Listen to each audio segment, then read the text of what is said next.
17 বছর বয়সী প্রেমিকা তানজিলাকে হত্যার পর ছিনতাইয়ের নাটক সাজাতে চেয়েছিলেন রানা হাওলাদার। তাই সঙ্গে থাকা দুটি স্মার্টফোন, গায়ে থাকা রূপার চেইন ও ব্রেসলেট নিয়ে যান। ঠান্ডা মাথার খুনির মতো একেবারে স্বাভাবিক রেখেছেন নিজেকে। তবে শেষ রক্ষা হয়নি। খুনের 24 ঘন্টার মধ্যেই ধরা পড়েছেন পুলিশের জালে। কেরানীগঞ্জে মোসাম্মদ তানজিলা নামের ওই কিশোরীকে গলা কেটে হত্যার 24 ঘন্টার মধ্যেই ঘাতক মোহাম্মদ রানা হাওলাদারকে গ্রেপ্তার করেছে পিবিআই। বৃহস্পতিবার সংবাদ সম্মেলন করে খুনের রহস্য উদ্ঘাটন ও তাকে গ্রেপ্তারের তথ্য জানান ঢাকা জেলা পিবিআই প্রধান police super MN Morshed. Chain এবং যে ব্রেসলেট এটা সে সাথে রেখেছিল যাতে সেটা বিক্রি করে কিছু টাকা পেতে পারে।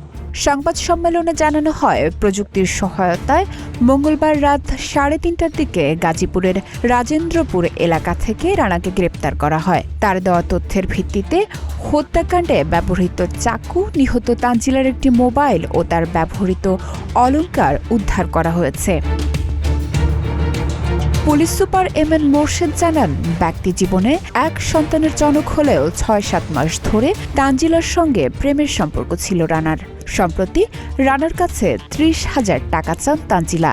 এই নিয়ে দুজনের মধ্যে ঝামেলা চলছিল। গেল সোমবার বিকেলে খালার বাড়ি থেকে ফেরার সময় তানজিলাকে নিজের অটোরিকশায় চড়িয়ে ঘুরতে নিয়ে যান রানা।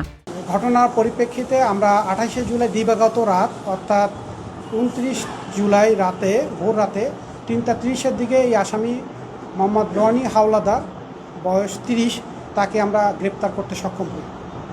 গ্রেপ্তার করার পর সে জিজ্ঞাসাবাদে এক পর্যায়ে সম্পৃক্ততার কথা স্বীকার করে এবং গ্রেপ্তার করা অবস্থায় তার কাছ থেকেই এই ডিসিস্টের ব্যবহৃত রূপার চেইন এবং রূপার ব্রেসলেট উদ্ধার করা হয়।